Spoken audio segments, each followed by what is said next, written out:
something as well. You know, it makes a huge difference when there's a hearing, when there's a bail hearing or a case hearing or an appeal hearing or anything like this in Westminster or in Woolwich or wherever this is going to be held.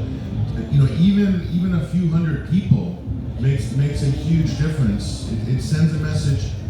The media have more or less blacked out the story, or at least any of the support for Julian. The mainstream media have, but this does get out in a big way on social media. But not only that, it sends a message to the judiciary. It sends a message to the state that the people haven't gone completely quiet and asleep on the issue. I'll give you an example. The support for Julian during the original Woolwich Crown Court hearings, the court that's affixed to Belmarsh Prison, the protest camp started growing exponentially over the course of those 2 weeks. Okay, I was there. It was unbelievable. And while we were inside the court, when we were in the gallery, they had to stop periodically because of the sounds from the drums outside. It was the chanting, the drums was so loud, it interrupted the case, the hearing inside for Assange. It was extraordinary. And so what happened, this was building up.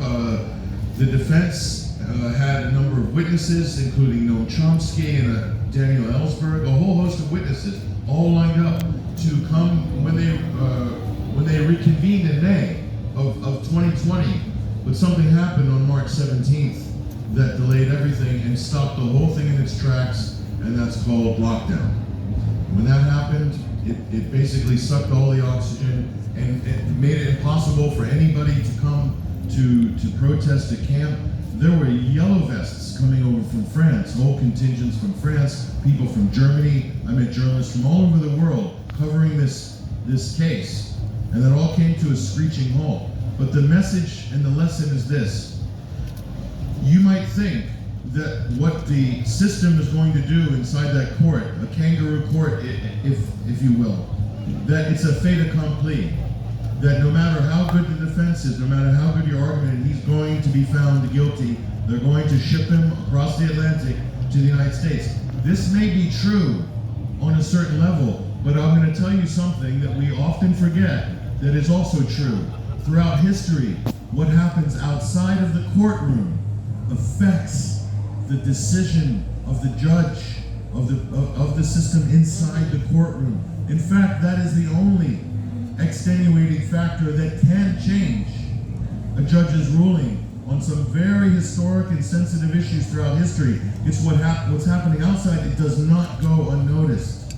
That's the reality. The reality is we actually do have the power. The reality is we've always had the power. But for some reason, we've been conditioned to believe that we don't. And that a few dozen or a few hundred people is not going to make a difference. When Julian was bundled out of the Ecuadorian embassy, I think there was less than 100 of us at Belmarsh the following day. Chris Williamson was there, and a few other people were there. There weren't that many people. It was pretty depressing, actually. It's pretty depressing. But guess what? That built out over time. 100 became 150, became 200. And when that big hearing came, that crescendo, thousands were making their way to that site, and it was growing so rapidly. So things do take time, but your efforts are not worthless. Even one of you, or two of you, or somebody here can make a huge impact by starting a campaign within your community to raise awareness around this issue, to show that it is of a paramount importance. This issue does not just affect Julian and WikiLeaks and his supporters, it affects all of us. This is a major precedent going forward for 21st century society, for democracy, for civilization. That's not an exaggeration. What Jason said about the head on the pike is true. It's true. Throughout history, that's the example that's been made. And he's, metaphorically speaking, Julian is playing that role. So I just want to impress upon people, if someone tells you that you can't make a difference in going up against the machine, I've seen one person take down the machine, and I've seen it happen multiple times. It starts with one person, but then people follow. I've seen it happen. It does work. It can happen. So I just want to leave that idea with you. But we're conscious of the time.